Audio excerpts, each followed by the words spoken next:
ಅದು 1982 ಗೋಕಾಕ್ ಚಳುವಳಿ. ಕರ್ನಾಟಕದಲ್ಲಿ ಕನ್ನಡ ಭಾಷೆಯನ್ನ ಕಡ್ಡಾಯ ಮಾಡಬೇಕೆಂದು ಸಾಹಿತಿಗಳು ಬೀದಿಗಿಳಿದಿದ್ರು. ಈ ಹೋರಾಟಕ್ಕೆ ಡಾಕ್ಟರ್ ರಾಜ್ ಎಂಬ ಶಕ್ತಿ ಕೈಜೋಡಿಸಿ ರಾಜ್ಯದಲ್ಲಿ ಬಹುದೊಡ್ಡ ಕನ್ನಡ ಹೋರಾಟ ಶುರುವಾಗಿತ್ತು. ಈ ವೇಳೆ ರಾಜ್ಕುಮಾರ್ ಮದ್ರಾಸಿನಲ್ಲಿ ಚಿತ್ರೀಕರಣದಲ್ಲಿದ್ದರು. ಅಲ್ಲಿಂದಲೇ ಗೋಕಾಕ್ ಹೋರಾಟಗಾರರಿಗೆ ರಾಜ್ಕುಮಾರ್ ಅವರು ಒಂದು ಪತ್ರವನ್ನ ಬರೆದರು. ನಾಡು ನುಡಿ ವಿಚಾರಕ್ಕೆ ಕತ್ತು ಬಂದರೆ ನಾವು ಸಹಿಸಲ್ಲ ಎಂದು ಧ್ವನಿ ಎತ್ತಿದರು. ಅದೊಂದು ಪತ್ರ ಸಾಕಾಗಿತ್ತು ಗೋಕಾಕ್ ಹೋರಾಟಗಾರರಿಗೆ ಗುರಿಯನ್ನು ಮುಟ್ಟಲು. ಅಂದು ಡಾಕ್ಟರ್ ರಾಜ್ ಬರೆದ ಪತ್ರದಲ್ಲಿ ಏನೇನಿದೆ ಅಂತ ಹೇಳ್ತೀವಿ ಕೇಳಿ.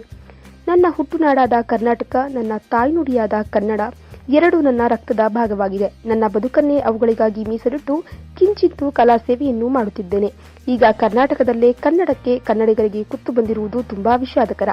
ಗೋಕಾಕ್ ವರದಿಯ ಬಗ್ಗೆ ಸರ್ಕಾರದ ವಿಳಂಬ ನೀತಿಯನ್ನ ವಿರೋಧಿಸಿ ಕನ್ನಡ ಜೊತೆ ಚಳುವಳಿಗೆ ಇಳಿದಾಗ ಕನ್ನಡಿಗರ ಪ್ರೀತಿ ವಿಶ್ವಾಸಗಳನ್ನೇ ಮನಸಾರೆ ಉಂಡಿರುವ ನಾನು ಬೆಂಗಳೂರಿಗೆ ಬಂದು ನನ್ನ ನಿಲುವನ್ನು ಸ್ಪಷ್ಟವಾಗಿ ಹೇಳಿದೆ. ಕಳೆದ 19 ತಾರೀಕು ಕರ್ನಾಟಕ ಸರ್ಕಾರ ಪ್ರಕಟಿಸಿದ ಭಾಷಾ ಸೂತ್ರವನ್ನ ಗಮನಿಸಿದ್ದೇನೆ. ಎಲ್ಲಾ ರೀತಿಯಲ್ಲೂ ಸಮರ್ಪಕವಾಗಿದ್ದ ಗೋಕಾಕ್ ನೀತಿಯನ್ನ ಕಡೆಗಣಿಸಿ ಸರ್ಕಾರವು ತನ್ನದೇ ಆದ ಸೂತ್ರವನ್ನ ಮುಂದಿಟ್ಟಿರುವುದು ನನಗೆ, ನನ್ನಂತಹ ಕಲಾವಿದರಿಗೆ, ಸಾಹಿತಿಗಳಿಗೆ, ಕನ್ನಡ ಕುಲಕೋಟಿಗೆ ತೀವ್ರ ಅಸಮಾಧಾನವನ್ನ ಉಂಟುಮಾಡಿದೆ. ಗೋಕಾಕ್ ಆಯೋಗದ ಶಿಫಾರಸನ್ನೇ ಜಾರಿ ತರಬೇಕೆಂದು ಸರ್ಕಾರವನ್ನ ಒತ್ತಾಯಪಡಿಸಿ ನಡೆಯುತ್ತಿರುವ ಈಗಿನ ಕನ್ನಡ ಜನತೆಯ ಶಾಂತಿಯುತವಾದ ಚಳುವಳಿಕೆಗೆ ನನ್ನ ಅಖಂಡ ಬೆಂಬಲವಿದೆ.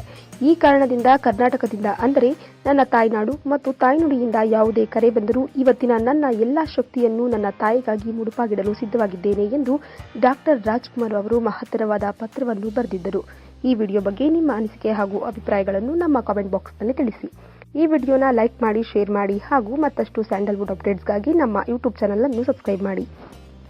Top Kannada TV. Top Kannada TV. Top Kannada TV ಎಲ್ಲ ಇನ್ಫಾರ್ಮೇಶನ್ ಅಪ್ಡೇಟ್ಸ್ಗೆ ಸಬ್ಸ್ಕ್ರೈಬ್ ಟಾಪ್ ಕನ್ನಡ ಟಿವಿ.